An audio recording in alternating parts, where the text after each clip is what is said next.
Good morning, Mark. Thank you. Good morning, Lee.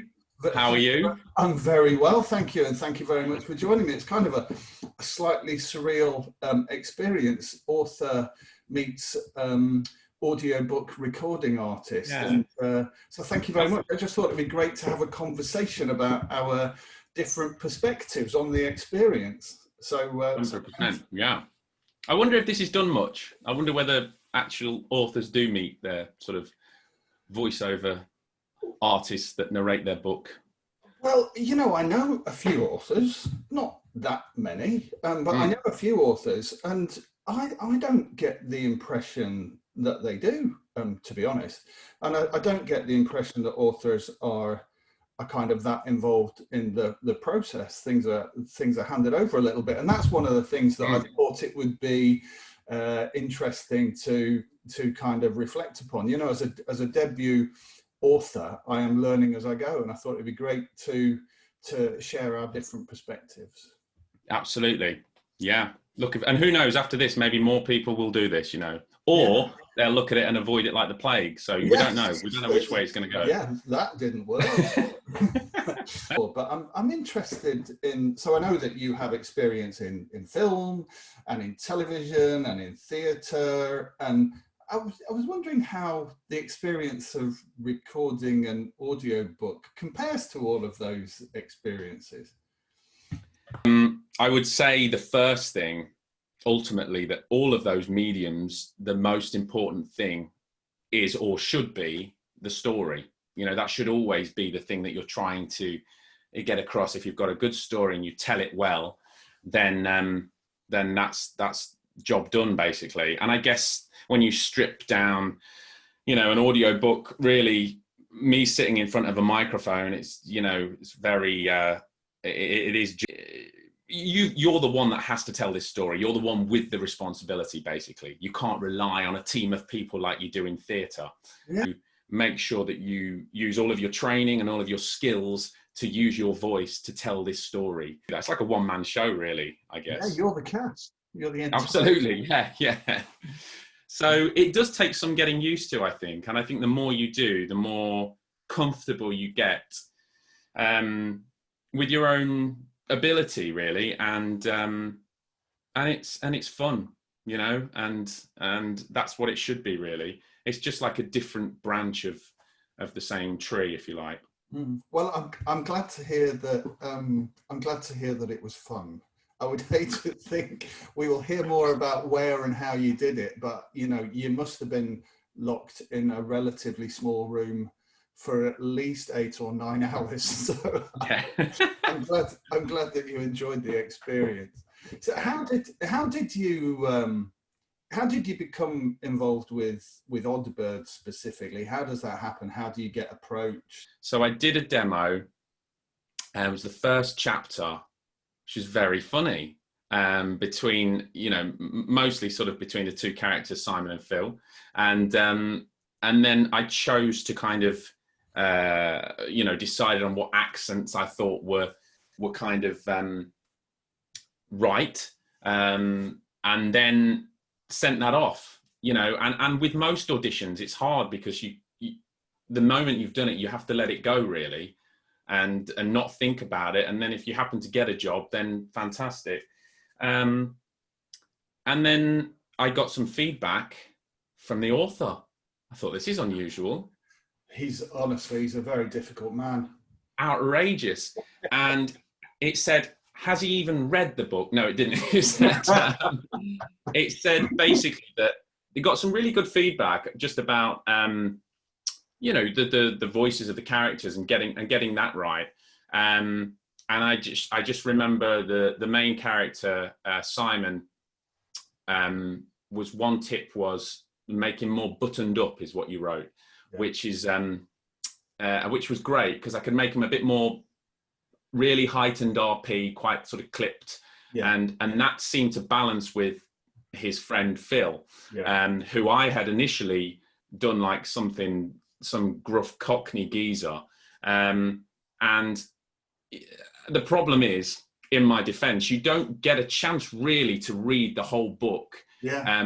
When you're sending off a demo. And there is obviously a mention of him being from Harrogate, so you feel like a fool. But that made so much sense then when I had that feedback from you. So I was able to re-record second demo, sent that off. I didn't know if I was going to be consulted at all. Didn't know if I was going to be consulted about it. I didn't know what was going to happen.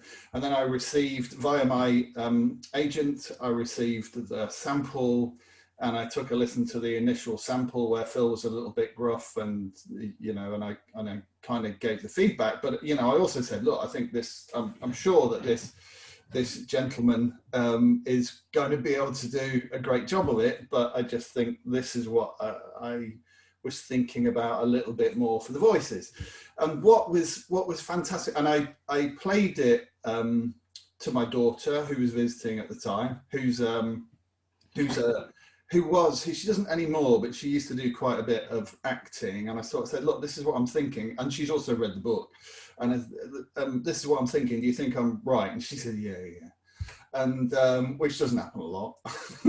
And my girlfriend, they're the worst critics, aren't they, really? Yeah, yes. And my girlfriend similarly said, yes, the voice of Phil isn't quite right. So I sent back the feedback, and then got, within probably a couple of days, 2 or 3 days, I can't remember what it was, we got the revised sample back. And I remember listening to it, and I have to say, I was so impressed, because you've taken what was, seriously, I was,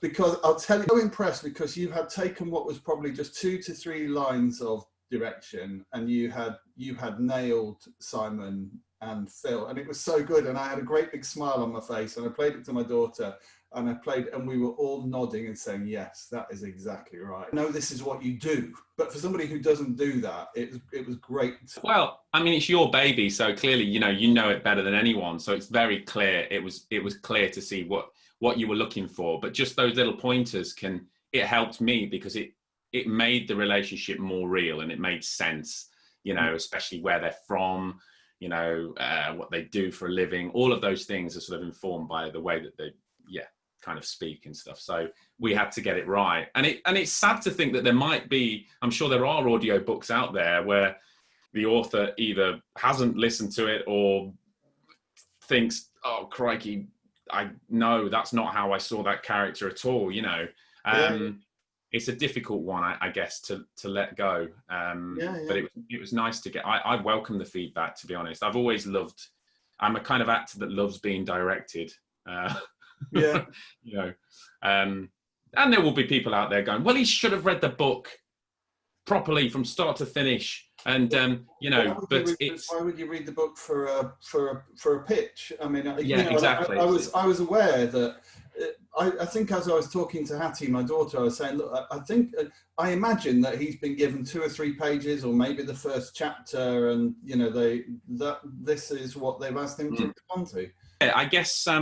So once the sample came back, and the gig's yours, if you like, and it's just a case of sticking to a time frame, really, and delivering that. And I mean, I record in a soundproof booth, my shoe cupboard under the stairs, and I have to make sure that the house is very quiet. Obviously, having the kids around with lockdown was hard. So, and you can't stay in there for too long, because you'd run out of oxygen. So, I set myself a sort of target of, 2 or 3 chapters a night. And I might use the odd day if I've got the house to sort of get up to speed, so that, I don't like uneven figures. So it would say that I need to do, 2.4 chapters a night. So I'm like, right, I've got to get rid of that 0.4, get it down to 2 chapters a night. And then I know exactly that I can do that. I'll be able to deliver that with energy. And we made it. I think I made it with a day to spare before the deadline. So how did you, once you got the gig, how do you prepare? So I would say you need to read the book through and get a real arc of the story. And then with me, again, I need to set these very clear time frames of what I'm going to be doing each night. So before I come to a chapter, I will have a skim through that as well, to refresh my memory of what's happened, which characters are in it. So the first time a new character arrives, I will write on a piece of paper, or even I do actually scribble in pencil on the wall of my little studio, and then I'll rub it out afterwards. When that character first appears, because the worst thing is obviously you forgetting an accent or exactly how you did it, what pitch it was. So you need some sort of reference point. So it becomes like this sort of chart of basically what happens in the story, who's going to be talking to who, so you know what voices you need to use. And then you're looking for words. I mean, you have a fantastic vocabulary, may I say, sir. It's wonderful. So there's a lot of words that, you know, I know, what is it? Discombobulate. I'd never use that, obviously, for instance, in my everyday sort of speech. But, you know, certain words where I need to look that up, and I need to hear different ways of people saying that and different accents and things. So the internet does become a good tool, but you can't rely on it for one source. You need to look at different sources, especially when you're talking about scientific names for birds and things like that. You know, it's important that that sounds like the character is saying that. No, you know. the amazing thing is that you are probably better at pronouncing some of those than me, because I've only ever written them down. Yeah, it's so the Latin names for birds. I mean, I know all of that, and I kind of know those birds, but I don't. Yeah. I mean, Phasedula hyperluca, possibly. Yeah, I like to have all those things laid out, and we can do one smooth take, ideally. Listening to it, I'm sort of smirking and thinking, you know, clearly when I wrote it, I was hoping it would be recorded as an audiobook, but you don't primarily think about the audiobook.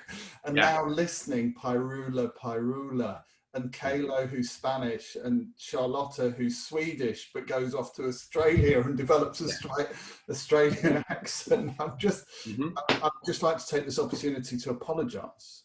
Thank you very much. Yeah. Then there's all the Latin classification for the bird names, and there's all the scientific stuff. And I also managed to squeeze in diaphanous twice as well. So yeah. That's very impressive. It can be, you know, I'm not going to lie, it can be frustrating because you want to get into the story and you want a smooth run, but at the same time, it felt like it was part of Simon's character. Absolutely. And his knowledge of birds comes across because he knows the scientific name for that bird. So it kind of, it added something, you know. It's not you being smart about it. It's kind of like it informs the piece, and it's a vital part of the book, you know. So I got used to that. Plus all that, and yet at the same time you're talking about the intricacies of sperm competition as well. I think I've been on a learning journey. There are things I didn't know. Well, there were things I didn't know either. I had no idea at the beginning, but it was kind of a fascinating journey. But you genuinely do learn stuff reading this book, you know, and to be able to, the clever way of talking about behavior of birds and, you know, relating that back to humans, especially talking about the sort of mating rituals and those that decide to have their, what's the when you have a second partner? Well, I can't remember the term that you used in the book. Yes. And territorial, but in the case of the pied flycatcher, what makes it, I'm going to turn into Simon here. Yes. In the case of the pied flycatcher, it's polyterritorial polygamy, which is very rare. So they actually fly off to a separate territory so they can credibly pretend to be single, which is cunning. Yeah, and then sort of bringing that back to humans, and it was very clever. So yeah, I guess it took me about a month to record, just under that, I guess, really. But well, thank you for all the hard work. I mean, obviously, you know, it is fascinating listening, all the preparation, everything. But thank you very much for all of the preparation, all the hard work you put in. My pleasure. This book is a bit different, you know. Things like that don't come your way very often, I think, because, you know, I guess the first novel I did was very much more your sort of standard, it was sort of a crime drama, if you like, psychological thriller. Whereas this was, you could just tell the way that it's written and the ending and the way that you think it's going to go. It takes you on a massive journey. And also the lead character is a very unconventional, you know, you really sympathize with Simon, but he's not your classic sort of, he's totally hero, is he? No, I think I've always been interested, much more interested in underdogs than classic heroes. And yeah, and especially when you start to see things going right for him. Yeah, you know, and you're really sort of willing him on, and obviously there's sadness with that as well when things don't go quite to plan. So just seeing that. We all have those friends, I'm sure, that are brutally honest with us sometimes. And we don't want to hear that all the time. But, you know, to have that sort of cropping up every now and then, this sort of place that they would go to, you know, the Swan pub, where they could kind of vent their, you know, experiences of relationships and all that kind of stuff. It was like being down the pub yourself, really. They were my favorite kind of scenes, really, with Phil and Simon, just because of the humor and the sort of slick sort of banter, and ultimately someone who you think talks like he doesn't give a shit. Talks like he doesn't, you know, care. But ultimately he's got his back and he's looking out for him, which is. Phil is, I mean, lots of people sort of, you know, the Phil character, reviewers, bloggers, editors, people like Phil. There is a story about, so Phil is sort of based on my best friend Phil. Where did you come up with the name? Oh, there is a story involved in that. So when I was right at the beginning, I kind of knew who Simon was going to be, but I knew there were other things that I needed to be said, which needed to be said with another voice, a more caustic voice. And so I came up with this idea, and I thought, this guy needs to be an arsehole. This guy, he basically needs to be, just needs to be a bit crass. And so I wrote to three close male friends. I wrote to Alex, and I wrote to Paul, and I wrote to Phil. I wrote in one email, and I said, look, I'm just collecting some ideas about, I need to get some ideas about an arsehole. And my friend Alex, who's met the real Phil once, said, well, why don't you base it on Phil? He's an arsehole. And Paul, who's met Phil once, and Phil stole a load of chicken out of a curry that he was cooking, said, well, why don't you base it on Phil, because he's an arsehole? And Phil wrote back to me and said, well, why don't you base it on me? I'm an arsehole. I said, is it okay if I call him Phil? He said, yeah, go for it. So that's how I think that's really interesting, because it is so real. You know, that character, he's outrageous at times, but it obviously comes from a place where it's sort of observational humor for you then, maybe, you know. And that, yeah, I mean, Phil doesn't say anything that Phil has ever said. No. And the other thing is, he always when Phil and I talk about it, he says, and the you character. And by the you character, he means Simon. He thinks that Simon is based on me and that Phil is based on him. That's not the case. Dear reader, dear listener, that is not the case. That is not the case. But you both like birds, I'm guessing. You wouldn't have written a book about birds if you didn't have some kind of, you know, hobby for... No? No. Nothing at all? Not really, no. Really? No, grew up on a farm, kind of probably knew a few more bird names than other people. I am now ashamed of what I didn't know when I started writing the book. So what happened was I was living in North Carolina, I'd just broken up with a girlfriend, and I'd started doing a creative writing course, and they said, write what you know. And I thought, well, and I started reading. So I studied genetics, and Right. I started thinking about mating behavior and these kinds of things. And I picked up a book called Mating Games, which is on the shelf behind me somewhere up there. And I started flicking through that in a Barnes and Noble one Saturday, and I came across this little bird called the pied flycatcher, and I thought, that sounds interesting, controversial lifestyle. Yeah. What if my protagonist studied that bird? And that was where the idea hatched, if you will forgive the pun. Absolutely. And it all started from there. And then I had to read all of that and a load of scientific papers, so I knew nothing really about birds at all. So, and that's been one of the great pleasures of writing the book, actually, is learning it, because now I'm not a bird watcher, but I am.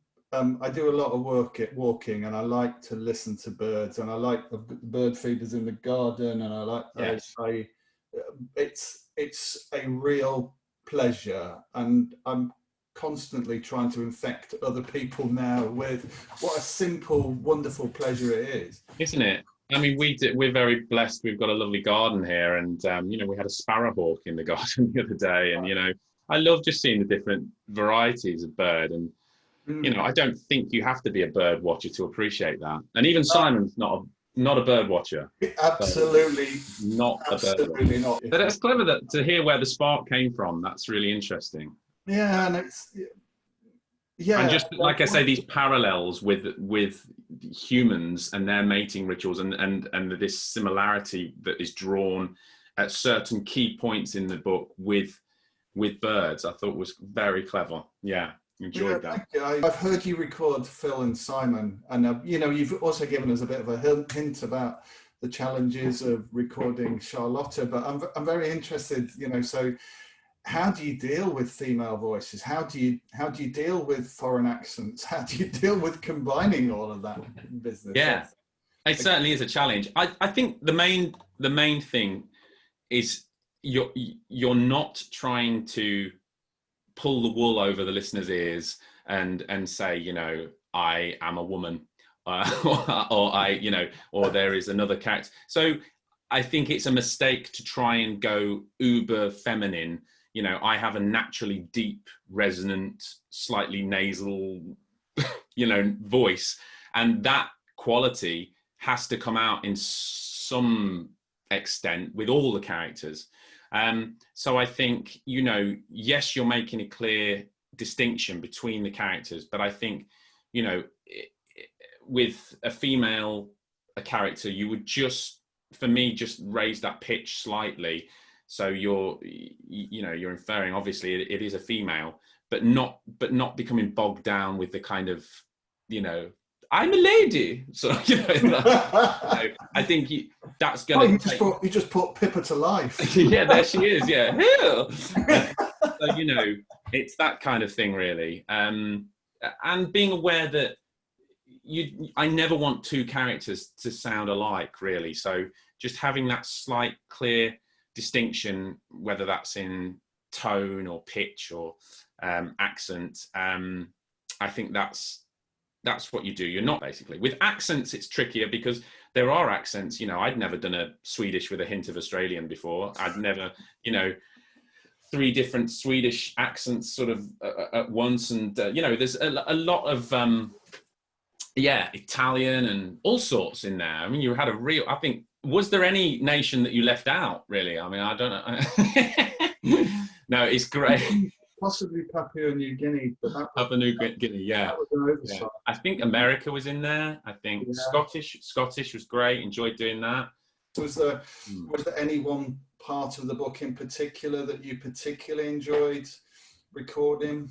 Yeah, I think any of the moments with Simon and Kim in particular, because this is obviously this amazing woman that he longs to sort of be with, and when you start to see their relationship and again, it's fun. They poke fun at each other, but to see that sort of flourish and to see him sort of get the girl, not to say that, you know, other things don't happen, but you're willing him on. And I loved seeing their relationship sort of evolve, and you're sort of rooting for him when things go right for him. I love the language. He speaks differently when he's in love, Simon, you know, and he comes out with all these sort of this alliteration and words, because yes, he's sort of, it's like Shakespeare writing one of his sonnets. He's just totally bowled over by this woman. So I think they were my favorite scenes, the sort of relationship scenes there. Well, that's the first ever comparison to Shakespeare. So thank you. I'm sure it won't be the last. I'm sure it won't be the last. I mean, I'm gonna try not to get tired of the comparisons to Shakespeare. Yeah. No, I mean, he would have written some. I mean, he loved his alliteration as well. But I must take umbrage with the fact that you put in the words sheepish sip. I can't remember exactly. He took a sheepish sip. Let's just say that was, I'm going to bed and we'll look at this one tomorrow. Yeah. It's funny enough, I just recorded a reading myself, just like for the publisher asked me to do, and I chose the section where Phil is trying to convince Simon to participate in speed dating, which includes sheepish sip, and I had no problem with it whatsoever. No. So you didn't write that just, you know, to obviously trip people up. Yeah. No, I mean, and I've got a little bit of a list myself. So it's sheepish. I think I needed to do my maybe I need to do my tongue twisters that day just to get my teeth around it a bit. But yeah, I struggled with that one. But, that was the bit that you found the most challenging, was it? That was the bit that you had to retake the most times. Yeah, it doesn't normally take me, you know, 4 or 5 sort of goes at one phrase. That really threw me. But I think there are certain tongue twisters out there for certain people that just happen to, you know, I could roll off, imagine an imaginary menagerie manager managing an imaginary menagerie, imagine that, you know, but I couldn't, but sheepish sip, yeah. Yeah, the kids thought I was swearing. Yeah. Well, sorry about that, and sorry about all of the Latin names, and sorry about all of the accents and all of the sperm competition and all of that kind of thing. But well, I also I'm apologizing in advance, because you will listen and there will be things that there will be different pronunciations of names and words and accents that you wouldn't have expected, I'm sure. But hey, not much I can do now. Well, there is. But, still re-record. But look, thank you for all the effort, hard work that you put into it. I'm really looking forward to listening to it, and also thank you for your time today. It genuinely has been it's been a pleasure to do this and to kind of share the perspective. So thank you for taking the time out to do it. It's been you're very welcome, and good luck with the book. I hope it reaches infinity. It's wonderful. So I hope people read it and enjoy reading it, because I certainly did.